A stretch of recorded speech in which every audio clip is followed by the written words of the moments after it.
Bueno, los saludos desde aquí, desde Alemania. Mi nombre es Misael Kioso. Em, Vivo aquí en Bad Nauheim, es una ciudad que está al lado de Frankfurt. Y aquí son las 4:15 de la tarde, así que bueno, no sé si decirle buenos días, buenas tardes. Creo que son varias horas menos, allí las 10 de la mañana en Canadá. Eh, Así que bueno, estoy muy contento de poder pasar este tiempo con ustedes. Em, Soy de mi especialidad, bueno, soy médico, nací en Argentina, vengo de Córdoba, para el que reconozca las tonadas. Vivimos con mi esposa, Tabé, mis dos hijos, aquí en Alemania, ya estamos aquí en Alemania hace 10 años. Soy especialista en neurología, esa es mi primera especialidad. Y estudié medicina primero en la Universidad de Córdoba y después hice la especialidad en neurología aquí en Alemania y ahora estoy terminando la segunda especialidad en psiquiatría y en medicina psicosomática en la clínica Hohemark. La clínica en la que trabajo aquí al lado de Frankfurt es una clínica cristiana, son solamente dos clínicas cristianas en toda Alemania, y bueno, esa fue una de las razones importantes por las que nosotros decidimos mudarnos a esta provincia y estamos aquí trabajando y sirviendo en Frankfurt. Nuestra clínica trabaja con un cuarto de Frankfurt, es decir, tenemos todas las emergencias del 25% de Frankfurt, y el tema que vamos a tocar hoy es un tema que tenemos todos los días. El tema que hemos elegido con Gustavo y la modalidad es el tema de la depresión juvenil. Y esto lo vamos a hacer hoy, hermanos, no con el formato de una prédica, sino con el formato de un taller. Somos creyentes, pero vamos a tratar de abordar el tema desde el aspecto médico, neurológico y psiquiátrico, un poco también psicoterapéutico. Lo que pasaría a hacer ahora es compartir la pantalla, a ver si funciona esto. Compartir. Y ahora. ¿Se ve? Perfecto. Bien. Bueno, mire, hermanos, para empezar, lo primero que quiero hacer es pedirles disculpas, porque vamos a hablar 50, 60 minutos de este tema, y lo que les voy a prometer es que a todos nos va a doler la cabeza después de estos 50, 60 minutos, porque vamos a hacer un vuelo feroz de un tema que es gigantesco. Primero, la depresión. Segundo, la depresión en los jóvenes, los niños mayores y en los jóvenes. Y lo tercero es que encima agravado por la época de pandemia. Lo titulé Depresión juvenil en tiempos de pandemia, un brainstorming en 60 minutos. Lo que vamos a hacer es un vuelo general. Bien, vamos a alargar. El taller que vamos a hacer hoy lo he basado en tres estudios. El primero es el que ve más a la izquierda, es la revista Time alemana que se encarga de publicar los avances neuropsiquiátricos, y es un artículo que está abocado exclusivamente a los trastornos depresivos en jóvenes. El segundo artículo que ven ustedes al medio es un centro estadístico que se llama BASS, que es de Suiza y habla de la influencia de la pandemia COVID-19 en la salud mental de la población suiza. El tercer artículo, que lo ven abajo a la derecha, es el estudio que se llama COPSI, que es un estudio muy conocido aquí en Alemania de la Universidad de Hamburg, que habla de la salud mental y la calidad de vida de los jóvenes durante la pandemia del coronavirus 2019. Van a ver muchos screenshots que están en alemán. La razón es que los he sacado de la fuente original, pero voy a tratar de traducir las informaciones más importantes cuando aparezca algún slide con cosas en alemán.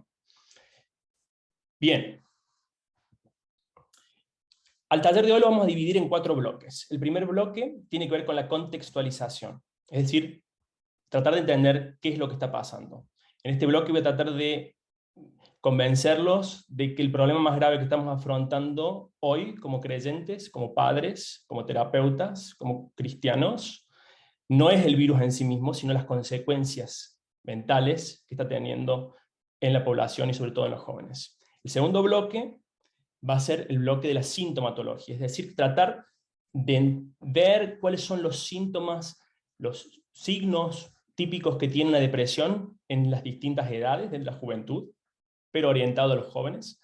El tercer bloque tiene que ver con el tratamiento, las distintas posibilidades terapéuticas que hay hoy, que se están debatiendo hoy en jóvenes, de depresión en jóvenes. Y el cuarto bloque tiene que ver con la prevención. ¿Qué cosas podemos hacer para evitar llegar al punto de la depresión? Esos son los 4 bloques que vamos a hacer hoy. Largamos con la contextualización. El primer gráfico que ustedes ven arriba habla de que hace una comparación entre la sensación de depresividad que tiene la población joven en la gráfica, digamos, la columna azul más clara, en comparación con la columna azul oscura, compara el año 2020 con el año 2021. Y habla y muestra claramente que hay una tendencia creciente en cuanto a la sensación subjetiva de depresividad en los jóvenes, si uno compara en la evolución que hay en esos 12 meses. Y como ven, la tendencia en porcentaje es altísima. No estamos hablando de cuadros de depresión diagnosticadas desde el punto de vista médico, sino de una percepción, de la percepción subjetiva del joven. Cuando ustedes ven el gráfico que está a la mitad, se van a percatar de que hay, en este mismo estudio que se llama COPSI, como ven ahí abajo, 7 de cada 10 niños se sienten reducidos en su calidad de vida y depresivos. 7 de cada 10 niños en la encuesta que hizo la Universidad de Hamburg. De 10 niños, el estudio de la gráfica de más abajo, son 3 los niños que corren un riesgo alto de sufrir una enfermedad mental. 3 de cada 10. En esta gráfica trata de mostrar lo que fue pasando, digamos, no están todos los lockdowns que hemos vivido aquí en Alemania, pero está sobre todo representada la transición entre el 2020 y el 2021. Lo que usted puede ver ahí es que, lo que remarqué aquí en rojo, es que a partir de septiembre del 2021, ya no estamos hablando de consecuencias a corto plazo en cuanto a la salud mental de los jóvenes y de los niños, sino que estamos hablando de consecuencias a mediano plazo. Y si usted se fija, a partir de marzo del 2021, perdón, el septiembre del 2020 comienzan las consecuencias a mediano plazo, y a partir de abril del 21 comienzan a registrarse las primeras consecuencias a largo plazo en jóvenes y niños. Es decir, estamos ahora hablando de una situación que se está cronificando y que no tiene consecuencias solamente a corto plazo. Si usted ve ahí en el medio, se ve todo oscuro, pero ahí en el fondo se ve una pequeña luz. Yo esto lo llamé el síndrome del túnel sin fin, para tratar de graficar lo que está pasando a nivel macrosocial. Es decir, cuando uno comienza con una crisis a nivel mundial, sea una pandemia o sea una situación de guerra, una situación excepcional, la primera reacción que tiene una persona es ver a la crisis como algo temporario. Es decir, larga, como diciendo, bueno, esto es una situación excepcional que ya está por pasar. Y lo que hace automáticamente la mente es fijar la concentración en la luz que está al final del túnel. Y todo lo demás no hay claridad, no se sabe qué es lo que está pasando. Simplemente uno dice, bueno, vamos a seguir hasta que la luz se vaya haciendo cada vez más grande y en algún momento saldremos. Esa sensación de crisis temporaria fue empeorando a medida que fue cronificándose el estado de pandemia. Es decir, con cada lockdown las personas sentían que esto ya no se estaba acabando. Cada vez que uno postergaba esta sensación de, bueno, ya estamos por salir, seguramente cuando pase esto o aquello, ya podremos salir. Por ejemplo, muchas personas pensaban, bueno, los investigadores van a sacar pronto una vacuna, y cuando salga la vacuna, bueno, entonces probablemente saldremos todos de esta pandemia. Pero en el momento que salen las vacunas y no salimos de la pandemia y volvemos a entrar en un lockdown y volvemos a entrar en otro lockdown, entonces los recursos de la mente se empiezan a agotar. Ya no es tan fácil superar la situación de crisis como diciendo, bueno, el túnel ya pasa, sino que ya el túnel se empieza a alargar. Y por eso lo llamé a esto el síndrome del túnel sin fin. Y esto lo quiero graficar ahora un poquito mejor con esta gráfica. Em, Esto se llama, le dicen el espiral descendiente de la empatía. Quizás usted se ha percatado de que a nivel social, muchas cosas al principio de la pandemia eran diferentes. La gente tenía comprensión por cualquier tipo de medidas que se tomasen. Se aplaudían a las enfermeras que salían de la casa para ir al hospital. Había una sensación como de amistad global. Si usted se acuerda, muchos artistas norteamericanos también hicieron conciertos online, vamos a salir de esta situación, la humanidad está unida en esto. Es decir, la empatía brotaba por todos los poros. A medida que fue avanzando el tiempo y que fueron resurgiendo los lockdowns y postergándose el túnel, ustedes van a darse cuenta de que la empatía, el espiral de la empatía cada vez se va haciendo más pequeño. Es decir, la gente ante la misma situación no tiene el mismo nivel de empatía. Empatía es la capacidad de ponerse en la situación de la otra persona. Eso es la definición de la empatía. Eso llega al punto de que hoy por hoy ya el nivel de tolerancia y de comprensión ya no es el mismo que era antes. Fíjese esta estadística de la Universidad de Berna, de Suiza, que ha tratado de categorizar y de estratificar las preguntas que hacen los jóvenes en su plataforma online. Es una página que se dedica exclusivamente a la consejería de jóvenes, una consejería secular. Y han tratado de hacer una estadística de cuáles son las preguntas que hacían los jóvenes en el año 2019 en esa plataforma de consejería y cuáles son las preguntas que hacen los jóvenes o que hicieron los jóvenes en el año 2020, en plena pandemia. Y ustedes van a ver que si comparan la primera de las premisas, bien arriba dice, yo me siento en una situación de crisis. Esa pregunta que hacían los jóvenes en la plataforma aumentó claramente en comparación con el 2019. Es decir, hay más jóvenes escribiendo, me siento en crisis, ¿qué hago? Otras preguntas que aumentaron es, ¿cómo salgo de la crisis? O, ¿qué hago si tengo pensamientos suicidas? Todas esas preguntas aumentaron en la relación 2019 al 2020. Pero hay una pregunta, hay una área que retrocedió. Es decir, los jóvenes ya no preguntaban, no hacían consultas al respecto. Y tiene que ver con lo que yo marqué ahí en rojo, y que dice ahí traducido, me preocupo por otra persona. Me preocupo por otra persona y buscar consejería de cómo ayudar a otra persona. ¿Qué es lo que quiero decir con esto?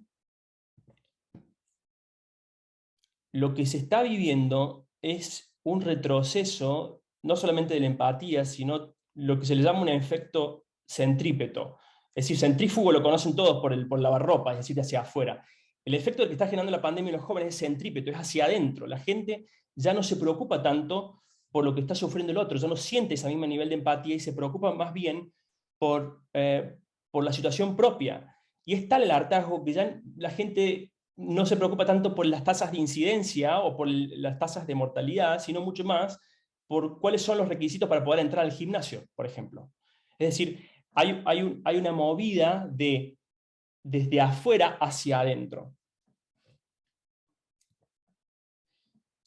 Sigamos con esta estadística, que es de Save the Children. Quizás ustedes conocen la organización.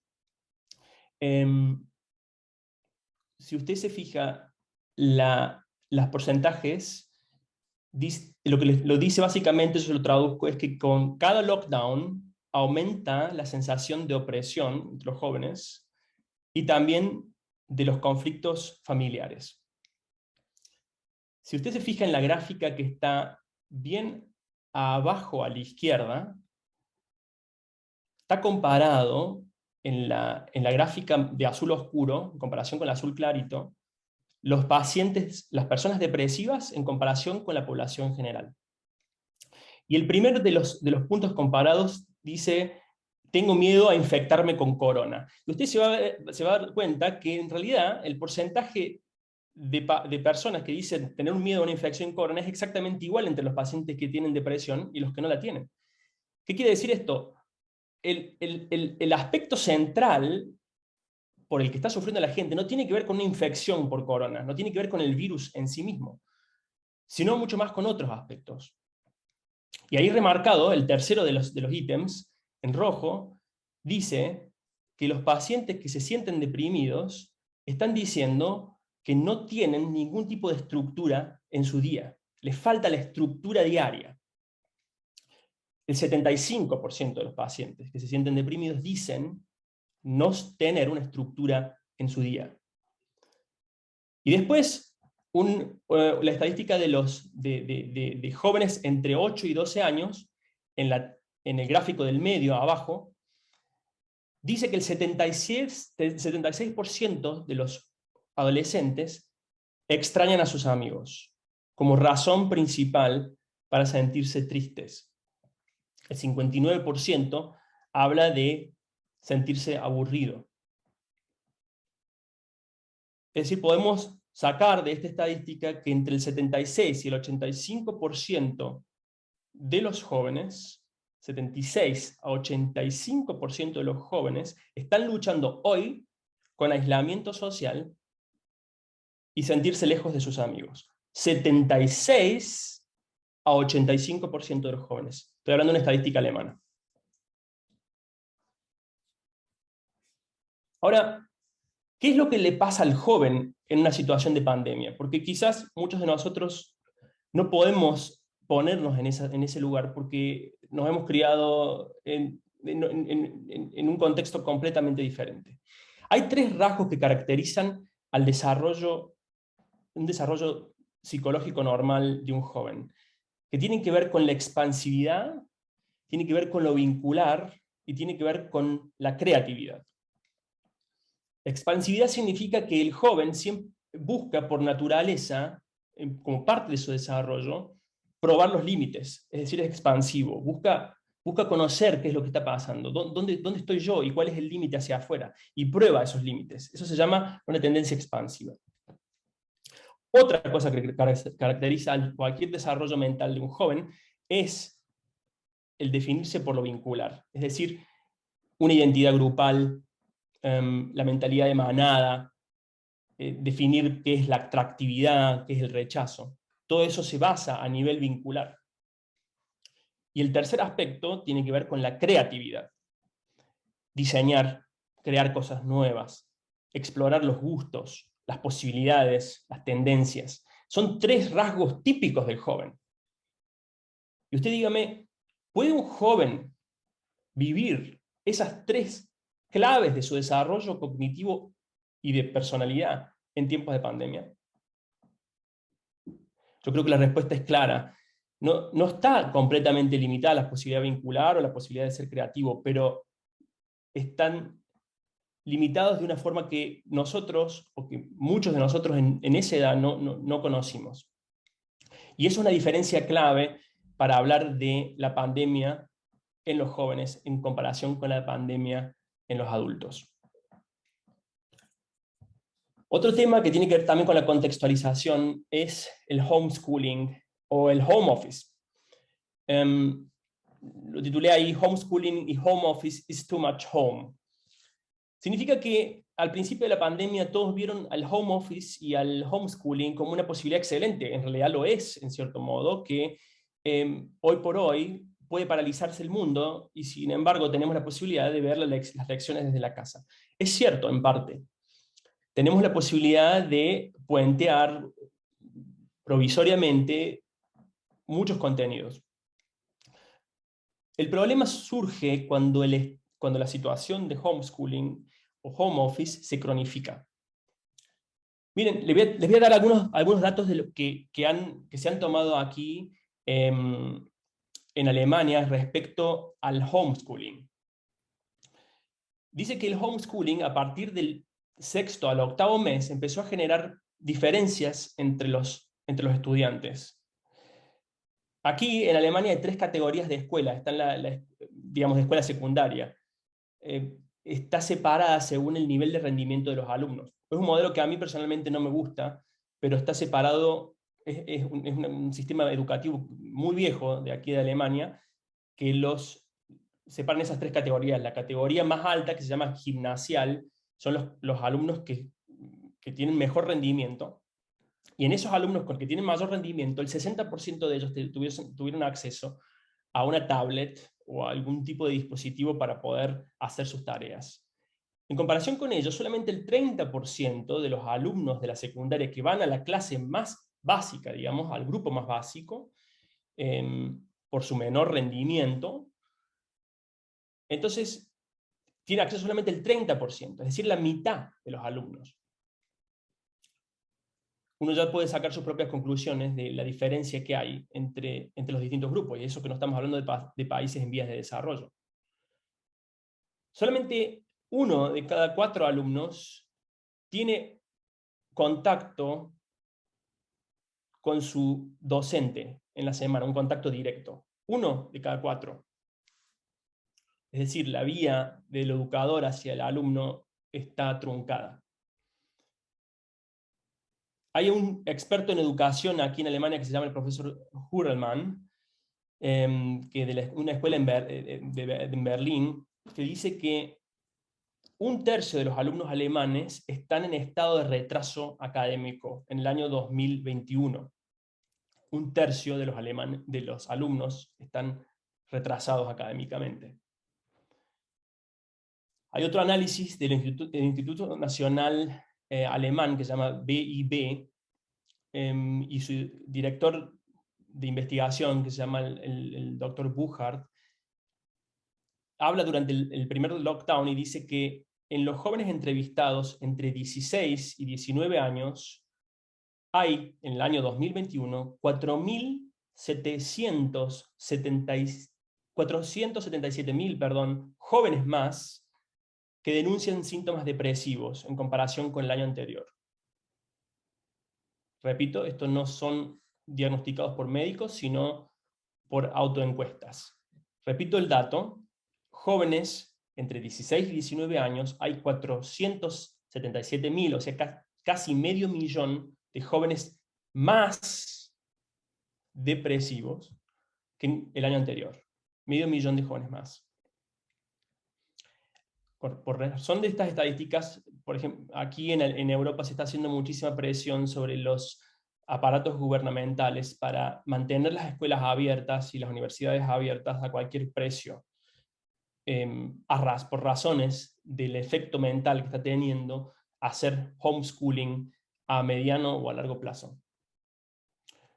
Lo que estamos viendo nosotros en nuestra clínica es que, sobre todo, los jóvenes que están largando su formación universitaria, es decir, los que tienen entre 18 y 20 años, están bastante perdidos en cuanto a su estructura. No pudieron largar su estudio con un docente, sino que largaron directamente desde la casa. No tienen la posibilidad de intercambiarse con alumnos, con compañeros, sacarse las dudas, y están fijados exclusivamente, concentrados en deadlines y la entrega de trabajos.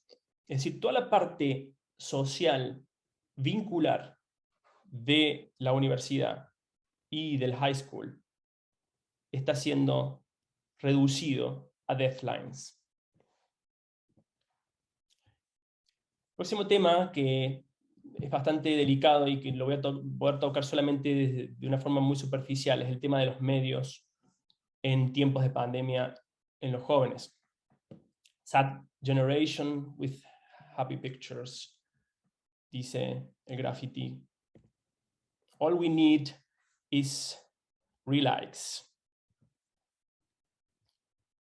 Mire, este estudio, que está hecho por esa organización que usted ve abajo a la derecha, que se llama DAK, que en realidad es una obra social alemana, habla de el uso de los medios en niños y jóvenes hasta 18 años, es decir, entre 6 años y 18 años.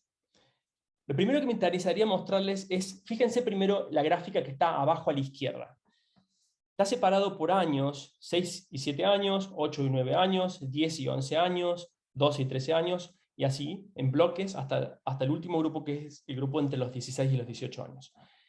La columna celeste les muestra el porcentaje de niños o jóvenes de esa edad en Alemania que tienen un smartphone propio. La columna azul oscura les muestra la cantidad de jóvenes o niños que tienen una computadora propia. La amarilla les muestra los que tienen un televisor para uso propio. Y la verde les muestra los que tienen acceso a una tablet. Fíjese que en Alemania los niños, el 6% de los niños entre 6 y 7 años ya tienen su propio smartphone.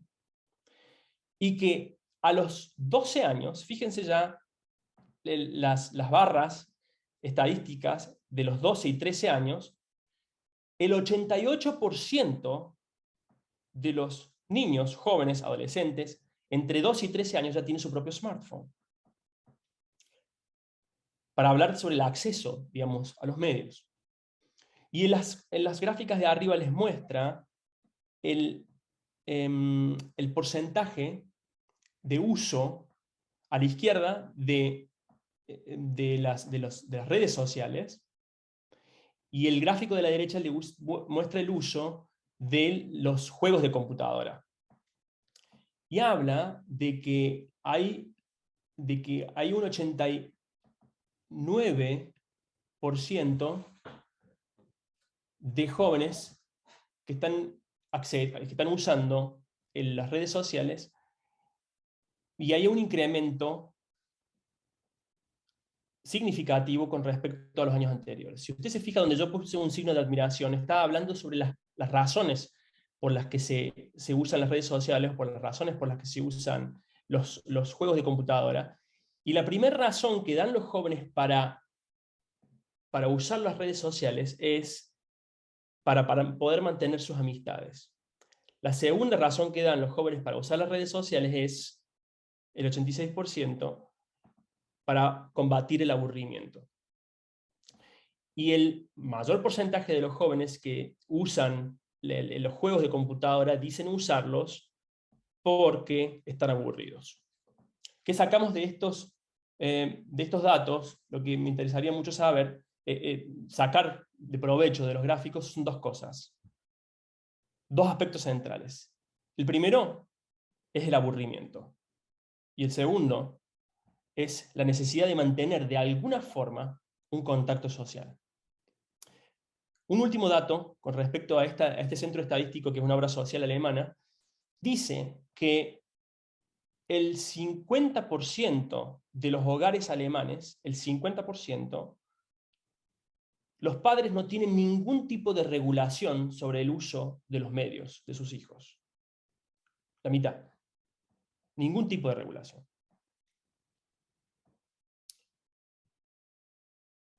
El que le interesaría profundizar este tema, les recomiendo que vean este documental que se llama The Social Dilemma. No sé en qué plataforma se ve, pero es un documental interesante tanto para padres como para jóvenes, para tratar de entender cómo funciona el mercado, porque no se puede decir de otra forma, el mercado de las redes sociales. Este tema me parece también muy delicado e importante de tratar para contextualizar, y tiene que ver con las drogas en tiempos de pandemia en jóvenes. La gráfica de esta página, que se llama Statista, dice que hay un 43% de personas que dicen tomar más seguido alcohol que antes de la pandemia. Jóvenes, 43% dice tomar más seguido alcohol que antes. Y el 36% dice tomar más cantidad de alcohol, no solamente más seguido, sino también más cantidad. El argumento que dan al respecto es decir, lo vimos recién, el 42% dice tiene demasiado tiempo a disposición, y el 41% dice estar aburrido. Este gráfico me pareció, desde el punto de vista médico, interesantísimo para entender. Nosotros tenemos una guardia en nuestra clínica cristiana como que, como les decía, estamos a cargo de un cuarto de toda la ciudad de Frankfurt. Y ustedes saben seguramente que Frankfurt es famosa en Europa por ser una capital de la droga. Aquí, de hecho, se la llama Frankfurt la meca del crack. Pero hay a disposición todo tipo de drogas.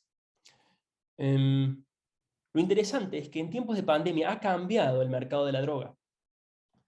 Si ustedes se fijan, en las 3 columnas de la izquierda, menciona un aumento de 3 productos. Lo que dice este estudio es que hay algunos aspectos que han hecho cambiar todo el mercado de la droga, que tienen que ver con la mayor cantidad de controles policiales, tiene que ver con la menor movilidad, tiene que ver con menor cantidad de fiestas, menores centros de entretenimiento abiertos, menos conciertos, menos viajes. Todos esos han hecho factores que han puesto la escena, digamos, de la droga bajo presión. Pero el mercado de la droga es extremadamente flexible. Tiene la posibilidad de adaptarse en cuestión de semanas a la necesidad del mercado. Y eso se ve reflejado en la gráfica que nos muestra cuáles son las drogas y las sustancias que se están consumiendo hoy. Las 3 sustancias que han aumentado drásticamente en su consumo, en rojo ustedes van a ver las sustancias que han aumentado su consumo en la pandemia. Y en azul ven las sustancias que han reducido, en las que se ha reducido el consumo durante la pandemia. Y ustedes van a ver que los 3 productos que han aumentado en tiempos de pandemia son el alcohol, el tabaco y los derivados de la marihuana. Es decir, ¿qué cosas podemos concluir al respecto? Todas las sustancias que son de venta legal se han disparado. Tiene que ver también con la accesibilidad a la droga, a las drogas ilegales, un mercado que está más apretado, pero tiene que ver también con otros aspectos. Ha bajado notablemente el consumo de lo que se llaman las party drugs, las drogas de fiesta. Ha bajado también el consumo de todo tipo de estimulantes. Psicoestimulantes bajaron, y psicomoduladores y psicodepresivos, todo lo que es sedante, ha aumentado. Eso se puede ver en la gráfica. Y han cambiado la metodología también de la venta de drogas. Ya no se usa, los dealers ya están más organizados y depositan los productos en lugares públicos de cierto acceso para evitar ser agarrados por la policía en alguna maniobra, y tienen lugares de depósito que se denominan deed drops. Y aparte de eso ha aumentado muchísimo el uso de la darknet para la compra de las drogas.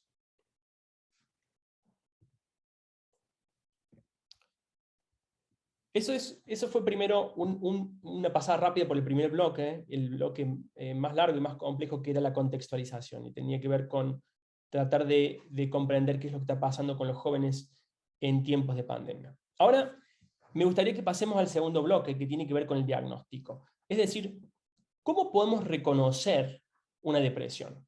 ¿Qué síntomas tiene una depresión? ¿Cómo se muestra una depresión? Y tratar de hacerlo de una forma práctica, accesible para los padres, o en caso de que usted tenga responsabilidad con jóvenes o con adolescentes en la iglesia, que pueda tener algo a mano para tratar de tener ciertas alertas de cómo reconocer un cuadro depresivo. Esta estadística, esta casuística, trata de resumir los síntomas más típicos según la clase etaria. Y lo primero que dice allá arriba, y se los traté de traducir a la derecha en español, en cuanto a la estadística, es que primero, aproximadamente un 4 al 8% de los jóvenes sufren depresión. En los niños menores a 8 años, el 2% solamente. Hay una relación de 2 a 1 en cuanto a mujeres y varones. Hay más nenas que nenes que sufren depresión.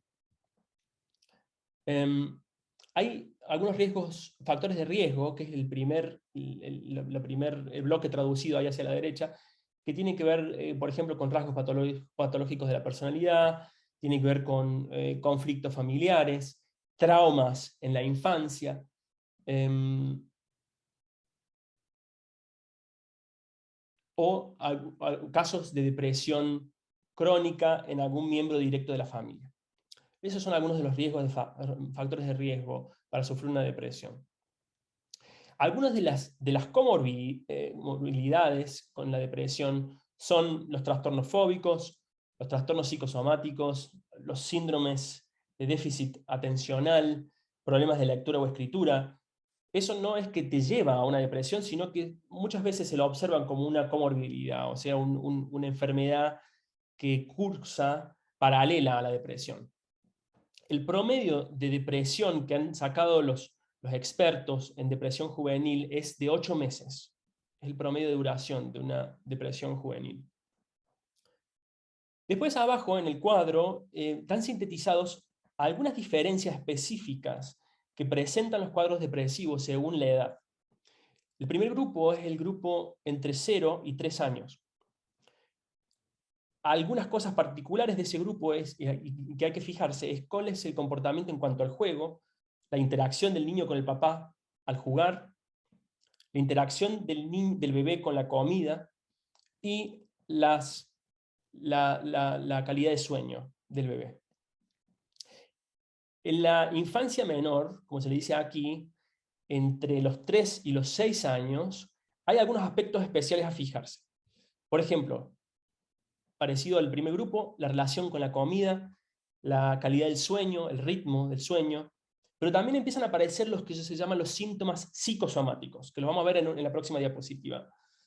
También empiezan a aparecer los cuadros afectivos, la tristeza, aparecen los cambios del comportamiento, la agresividad, y también la disminución de lo lúdico. No tiene la misma, no les entretiene de la misma forma jugar que a los otros niños. Estamos hablando del grupo de niños entre 3 y 6 años.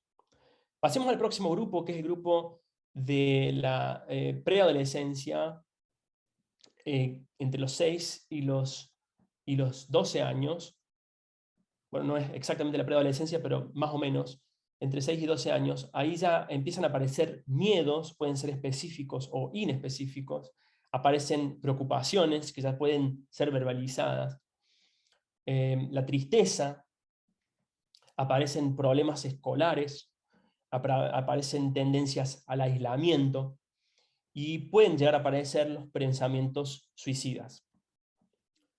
Y el último grupo aquí representado es el grupo entre los 12 y los 19 años. Y aquí pueden llegar a aparecer los comportamientos de autolaceración, cortarse, puede aparecer la apatía, que es la pérdida de la emocionalidad, puede aparecer la falta de interés, la baja autoestima, el autoaislamiento, problemas escolares o en el estudio, y también, evidentemente, los pensamientos suicidas. Para definir la depresión, esto es los criterios diagnósticos que usamos los médicos en Alemania para definir una depresión, y en función de la definición después determinar cuál es el tratamiento que un joven o un niño va a recibir. Mi área no es la de la psiquiatría infantil, sino la de la psiquiatría a partir de los 16 años.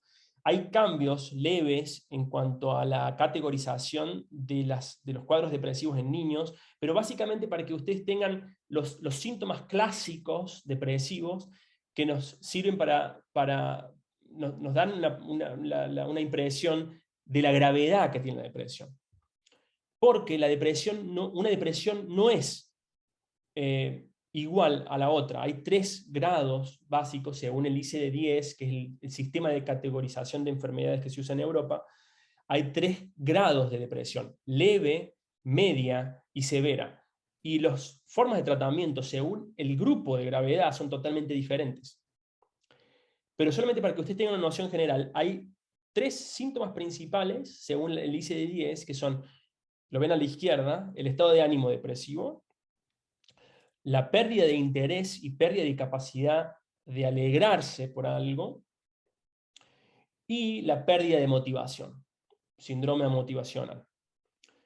La mayoría de las veces acompañado con un cansancio crónico, muchas veces incluso con esfuerzos mínimos se sienten los jóvenes cansados, y una retracción de la actividad de la vida habitual. Síntomas típicos acompañantes que sirven para reconfirmar la depresión los ven ustedes en la tabla de la derecha. La pérdida de la concentración y de la atención, la reducción o pérdida de la autoestima, sentimientos de culpa, negativismo, pesimismo, pérdida de proyección a futuro, pensamientos suicidas, problemas del sueño, reducción, pérdida del apetito. Y en el cuadro que puse ahí abajo van a leer también algunos de los acompañantes somáticos de la depresión, que puede ser, por ejemplo, un sueño ligero, despertarse 1 o 2 horas antes de lo previsto, o una inversión del ritmo del sueño. La inversión del ritmo del sueño significa que el paciente está despierto de noche y duerme de día. Otro síntoma indirecto somático acompañante es la reducción o la pérdida del apetito sexual o de la libido. Cuidado con el síntoma cardinal de la depresión, que la gente piensa que todo depresivo está triste. Si bien la gran mayoría habla de la tristeza como el síntoma central, hay muchas variaciones. Las dos más conocidas son los pacientes depresivos que no tienen la tristeza como síntoma cardinal, sino la intranquilidad o la agitabilidad, se le dice, digamos, en español, en alemán, que es sentirse en un estado de alerta constante. Más que estar triste, el paciente depresivo que sufre ese síntoma cardinal está agitado, está acelerado, tiene tendencias agresivas. Hay muchos jóvenes varones, sobre todo, que tienen tendencia a ese cuadro depresivo de agitación, que se le dice que es un subtipo, digamos.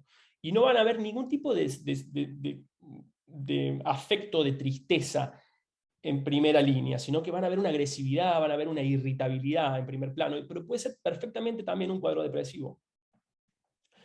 Y otro subgrupo es el grupo de los que no sienten nada. Eso se llama apatía. De hecho, en mi experiencia en la clínica, los pacientes que más sufren no son los que se sienten tristes, sino los que no sienten nada. No hay nada peor, dice un paciente que sufre de depresión crónica, que no sentir nada. Es mejor sentirse triste, es mejor sentir odio, que no sentir nada. Así que un joven que les diga yo no siento nada, siempre tiene que saltar alguna alerta. En el próximo cuadro hay una lista de los síntomas psicosomáticos que suelen observarse típicamente en jóvenes. ¿Por qué digo típicamente? Porque hay mucho más tendencia a la psicosomatización en jóvenes que en adultos. Tiene que ver con la maduración verbal, la maduración de la comunicación verbal del joven y del niño. No puede identificar y por lo tanto tampoco verbalizar las cosas que está sintiendo. Entonces muchas veces lo que siente lo traduce, lo convierte en un síntoma somático. El 26% de los pacientes jóvenes con depresión en Alemania, por ejemplo, decía tener dolores de espalda.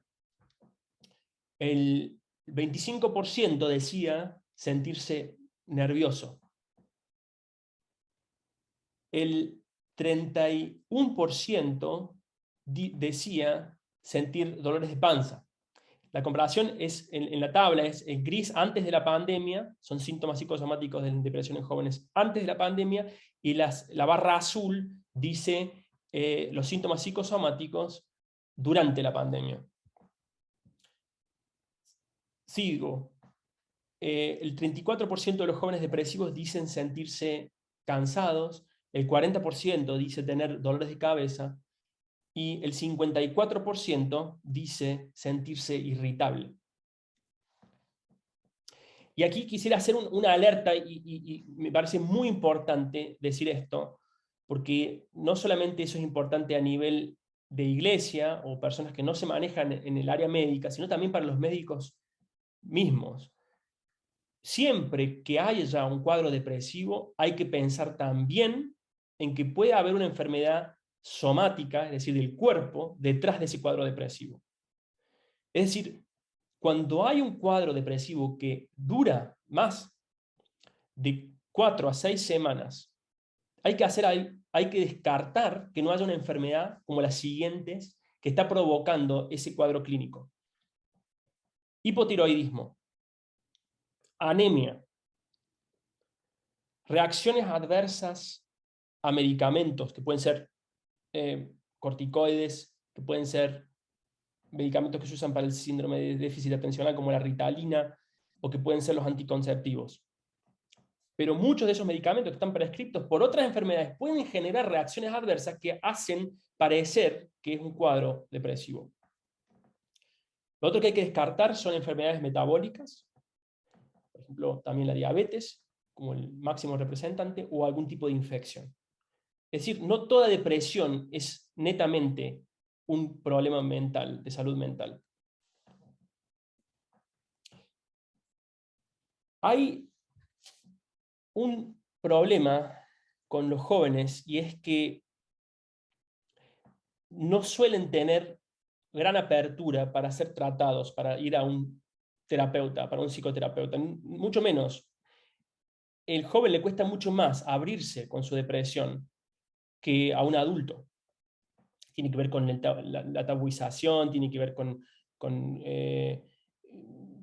no saber verbalizar lo que está pasando, no entender lo que está pasando, no saber si es él o si son los otros, tiene que ver con la vergüenza.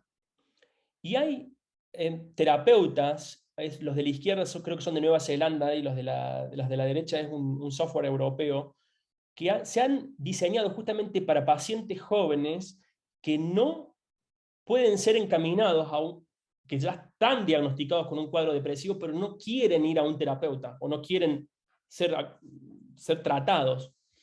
Y estos dos softwares se llaman software de autodetección y autotratamiento, es decir, están diseñados por terapeutas para que el joven vaya diagnosticándose y accediendo a los pilares básicos del tratamiento antidepresivo cognitivo-conductual desde la casa, desde el software. Evidentemente, nunca es el plan A. Esto no es nunca el plan A. Pero es un buen plan B o C en caso de que haya jóvenes que están sufriendo con estos cuadros y que no quieren ser tratados. El de la izquierda, que se llama Sparks, no lo conozco bien, sé que es un formato lúdico, es decir, un juego de computadora. Sparks es un juego de computadora antidepresivo. Es decir, el personaje central entra a ese mundo virtual y va accediendo va tratando de dilucidar qué es lo que le está pasando y tratando de acceder a ciertas formas de tratamiento. Se llama Sparks, pero no lo he probado nunca en mis pacientes, por eso lo dejo ahí como un paréntesis, no lo sé. Y el de la derecha es un PST que está mucho más probado también en estudios, y es más clásico, digamos. Es un software donde van haciéndose test, te van haciendo preguntas y te van guiando durante 6 sesiones de tratamiento básico, cognitivo-conductual, para tratar de identificar cuáles son las emociones básicas que está sufriendo el paciente joven y cuál es la forma que tiene él de regular sus emociones. Es el de la derecha. Con respecto a los síntomas de la depresión, muchos de los pacientes dicen, y es lo más repetido por los pacientes: ¿cuándo voy a salir de esto? ¿Cuándo? ¿Cuánto tiempo dura esto? Una reacción bastante refleja de los padres cuando están enfrente a un cuadro depresivo es tratar de desviar la atención hacia cosas positivas. Es decir, comentarios como: mirá lo positivo, tenés salud, estás fuerte, jugás al fútbol, Tampoco te pongas así, mira todo lo que tenés. Esa desviación al mundo argumentativo no afecta a lo que está pasando de fondo. El problema de la depresión es que sucede a un nivel profundo emocional y no a un nivel argumentativo racional.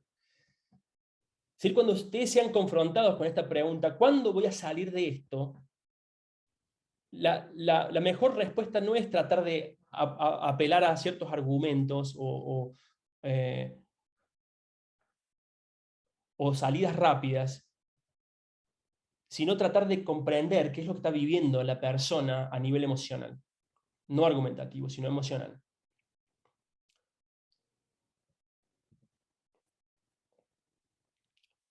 Ahí dice el graffiti, "There is no exit".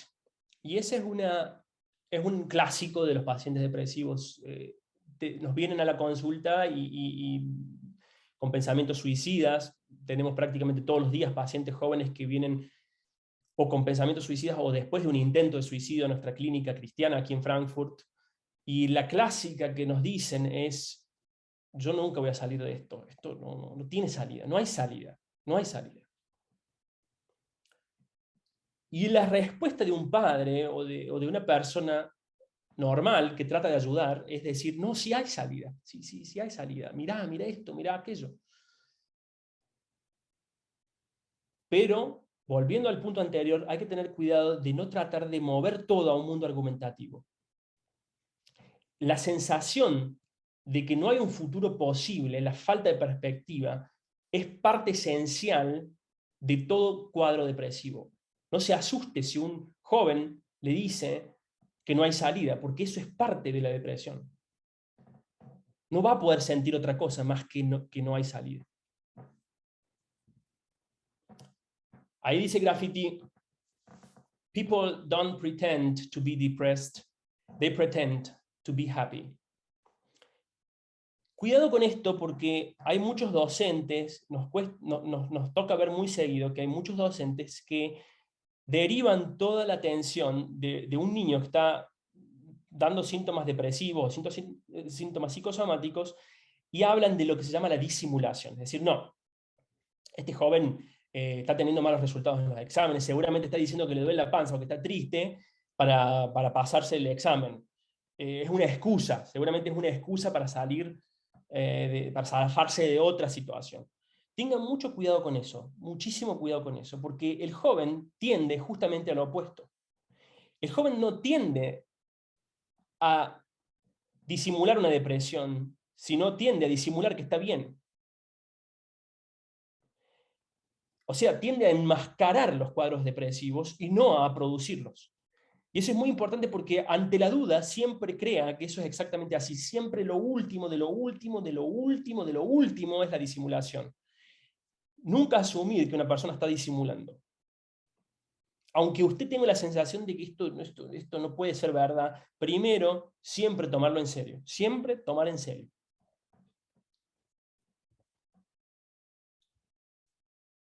El próximo graffiti muestra la foto de un joven con aspecto a hombre mayor, deformado, y eso es muchas veces lo que siente un depresivo.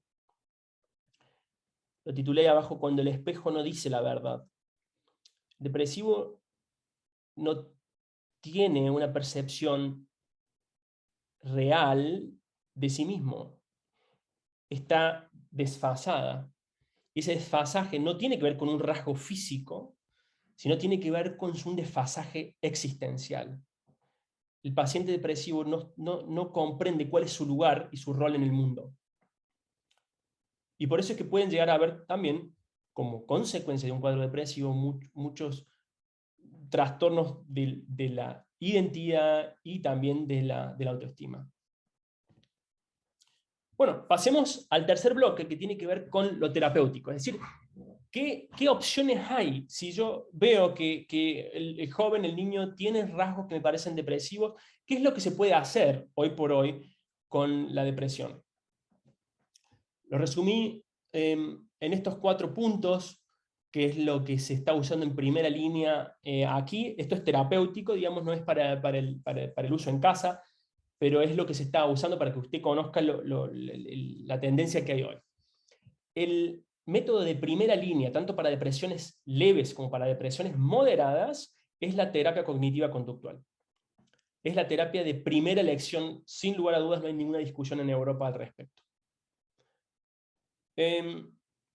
Hay un modelo específico diseñado para jóvenes, también de terapia cognitiva conductual, que se llama Michi.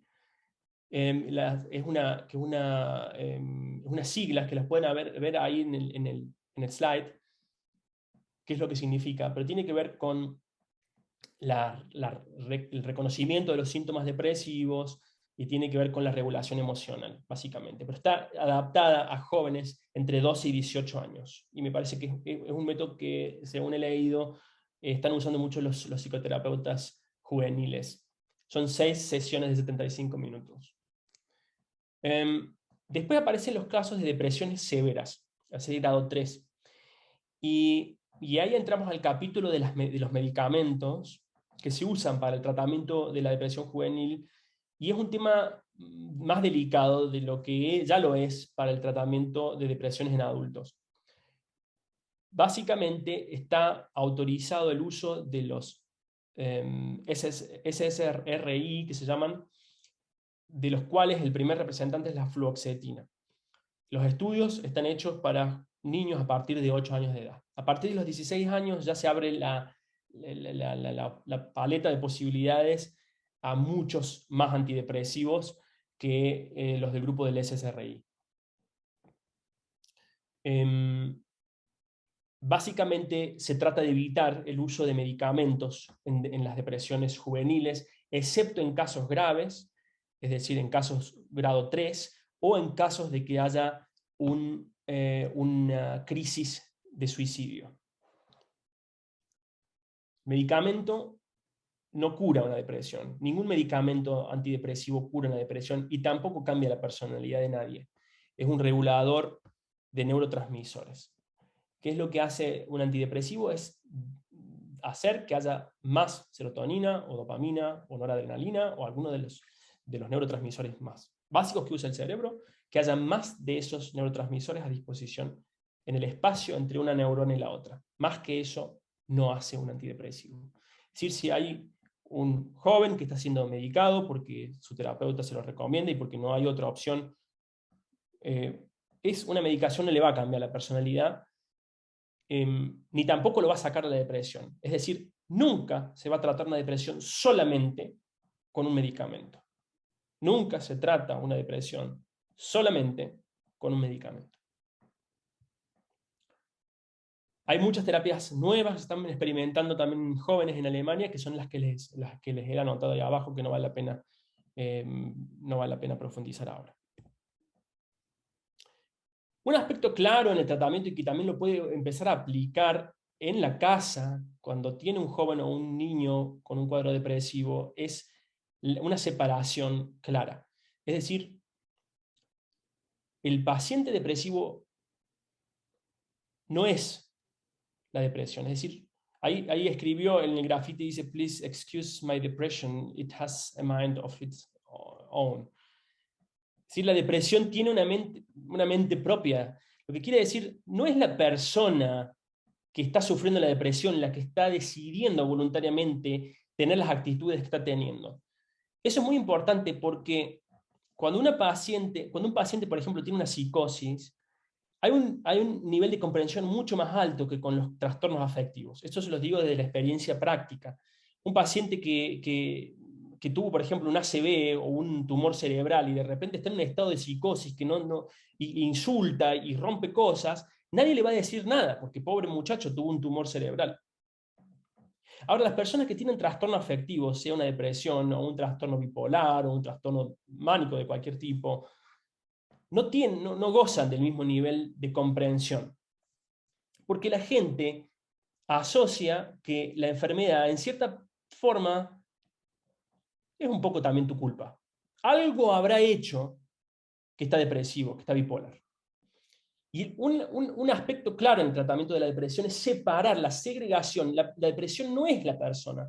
Y si usted entiende como acompañante que la persona no es la depresión, entonces tiene mucha más comprensión para un montón de cosas, sea porque la persona está irritable, porque no quiere comer, porque sea lo que sea que está teniendo como sintomatología, si usted entiende que no es la persona la que lo está haciendo voluntariamente, sino la depresión que está gritando por detrás, entonces usted tiene mucha mayor comprensión con el cuadro.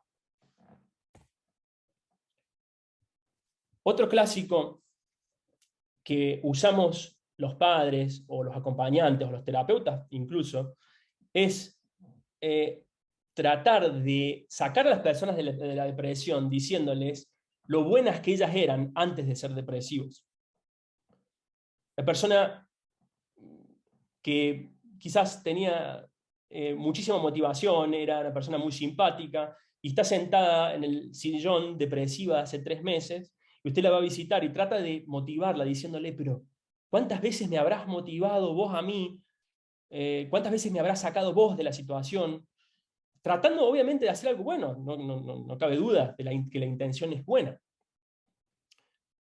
Pero, ¿sabe que en esas situaciones es mejor no decir nada que decir eso?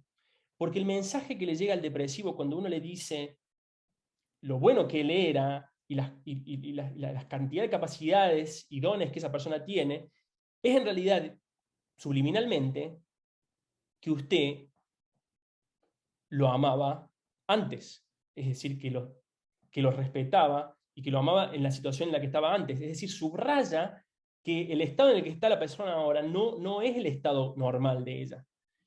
Y eso lo único que hace es que el paciente depresivo se sienta menos comprendido, más reforzado en su sensación de culpa y baja autoestima, y se siente que no es amado.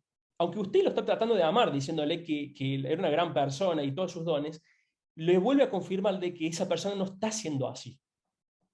Y por eso, I loved you es el mensaje que a veces llega cuando uno hace ese tipo de comentarios. En esta slide, que dice, You are the one who knows me best. Tell me why I am depressed. Algunos depresivos, no todos, sobre todo los jóvenes, un menor porcentaje, buscan ayuda en su círculo de amigos, en su círculo de confianza, sean líderes de jóvenes, o también en algún terapeuta o en algún consejero. Eso es una gran responsabilidad. Si hay un joven que a usted le abre el corazón y le dice lo que está pasando, incluso si son pensamientos suicidas, entonces usted tiene un tesoro muy valioso en la mano. Es decir, los alemanes dicen acá, man hat schon halbe Miete, que significa, uno ya tiene la mitad del camino recorrido. Cuando un paciente a usted le deja algo tan valioso en la mano, uno ya tiene la mitad del camino recorrido. Es decir, es un gran avance el abrirse. Ahora, ¿qué hace un padre que no es del área cuando tiene una situación así de que el hijo o que una persona que usted acompaña le abre el corazón? Bueno, mire, lo primero es que si uno no sabe lo que tiene que decir, mejor no tiene que decir nada. Eso también cuenta para los terapeutas. Nosotros nos entrenan diciéndonos, cuando tengas la sensación de que tenés que... Cuando no sepas lo que tenés que decir, directamente cerrar la boca. Cuando tengas la sensación de que tenés que decir algo, mejor cállate. Cuando sepas que es algo bueno para decir, espera un poco. Y recién cuando la persona te lo haya preguntado 2 veces, decí lo que pensás de una forma cuidadosa. Es decir, hay que tratar de frenarse un poco con el síndrome del libro gordo de PTT, es decir, de automáticamente tratar de dar una solución al problema. Cuando una persona le abre el corazón, mejor tómese un poco de tiempo para ocuparse un poco del tema, para investigar. Y sobre todo, lo más importante, incluso para los terapeutas, no es lo que decimos, sino el simple hecho de estar ahí para esa persona. El próximo slide habla de lo que se llama la contratransferencia. No sé si usted alguna vez ha escuchado ese término, pero es un término muy importante en el mundo de la psiquiatría y la psicoterapia, que habla de un efecto que se produce entre el paciente y el terapeuta cuando hay una interacción entre el paciente y el terapeuta. Es decir, lo que está diciendo la contratransferencia es que el paciente no va a percibir tanto lo que uno le diga, sino lo que uno cree. Y por eso nos alientan mucho los formadores, a los que estamos en esta área, a estar seguros de lo que estamos ofreciendo a nuestros pacientes, estar seguros de lo que se viene, de cuáles son los pasos, el paso 1, 2, 3, 4, 5, tener un plan en la mente para acompañar al depresivo. Porque si uno mismo no está convencido de lo que está por pasar, eso, justamente eso, lo que uno piensa y cree, es lo que el otro, el paciente, percibe. No lo que decimos. ¿Qué es lo que quiero decir con esto? En el diálogo de la depresión, el volumen de lo que usted cree es siempre más fuerte que el volumen de lo que usted dice. Hable con sus convicciones. Y si no están las convicciones, entonces hay que salir a buscarlas. Porque el paciente depresivo percibe lo que usted siente y lo que usted cree.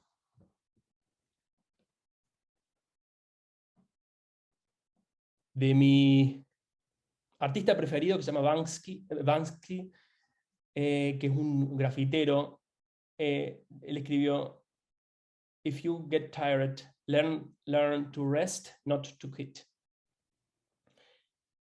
Habla de que, para mi gusto, en la depresión, estas dos cosas son centrales, también desde lo terapéutico, no solamente desde lo diagnóstico. El descanso y una estructura diaria. El descanso y una estructura diaria son centrales en el tratamiento y en el acompañamiento de la depresión. Y por último, 3 slides sobre la de prevención. ¿Qué se puede hacer si uno todavía no está en un cuadro depresivo, pero siente que está en camino a...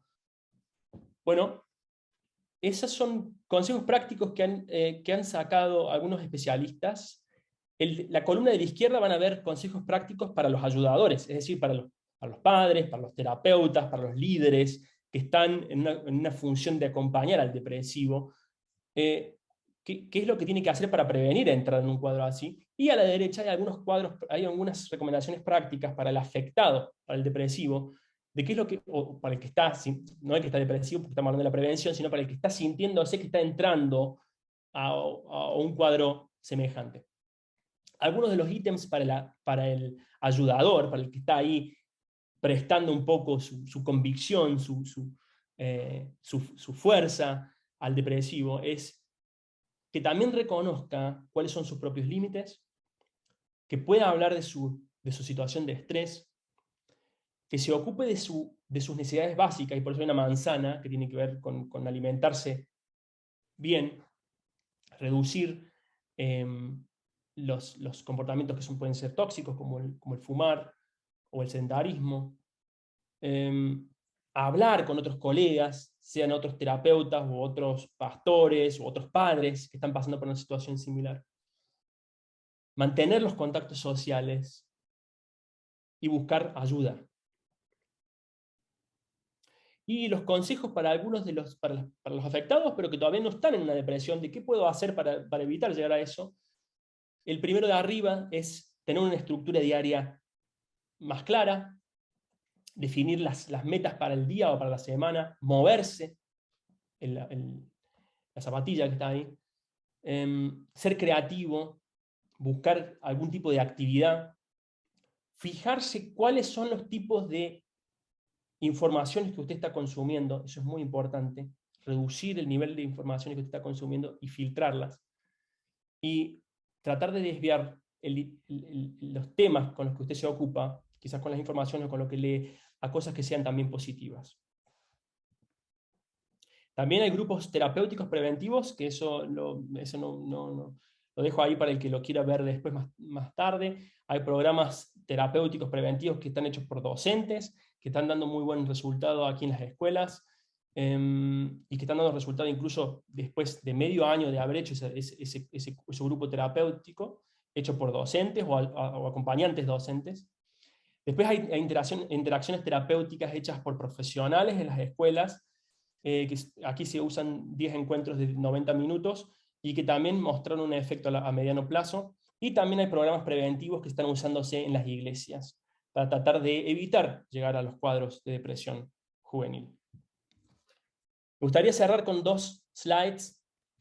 La primera es una frase de Viktor Frankl, que es un neuropsiquiatra austríaco, el fundador de una escuela de psicoterapia que habla del existencialismo como base del tratamiento, y él dice, como un judío que vivió 4 años en un campo de concentración en Auschwitz y en Dachau, él dice que cuando ya no podemos cambiar una situación, tenemos el desafío de cambiarnos a nosotros mismos. Y esto, aplicado a nuestro tema de la depresión juvenil en tiempos de pandemia, me parecería aplicable de esta forma. Empezamos diciendo que entramos al síndrome del túnel sin final. Entramos a esta pandemia con un cuarto de tanque lleno. Nos dimos cuenta, a los pocos meses, que un cuarto de tanque no alcanza para llegar al final del túnel. A medida que pasa el tiempo, aumenta la presión y disminuye la empatía. Tendremos que aprender hoy, por ahora, a vivir en el túnel, estacionar en la banquina, decorar las cañerías y aprender a hacer un camping a la luz de la vela. Porque al fin y al cabo, queridos hermanos, esa es la diferencia entre sobrevivir y vivir. Y ahí ven ese túnel decorado con luces. No salimos todavía de la pandemia y nadie nos va a poder decir cuánto tiempo vamos a estar en ella, ni a nuestros jóvenes tampoco. Pero vamos a tener que empezar a vivir en el túnel mientras estemos aquí adentro, y tratar de hacer todo lo posible con las limitaciones que tengamos para hacer de este túnel un lugar más lindo. Hoy no hicimos la parte bíblica, que es fascinante porque hay muchas estrategias que hoy por hoy se consideran modernas y que ya la Biblia las decía en el Antiguo Testamento. Hoy era un taller más bien desde el aspecto médico, pero no quería dejar de cerrar con este versículo de Romanos capítulo 8, versículo 38 y 39, que dice: estoy convencido de que nada podrá separarnos del amor de Dios, ni la muerte, ni la vida, ni los ángeles, ni los poderes y fuerzas espirituales, ni lo presente, ni lo futuro, ni lo más alto, ni lo más profundo, ni ninguna otra de las cosas creadas. Nada podrá separarnos del amor que Dios nos ha mostrado en Cristo Jesús, nuestro Señor. Muchas gracias, hermanos, por la atención, y espero que no tengan dolor de cabeza después del vuelo salvaje que hemos hecho hoy por los temas. Beso grande.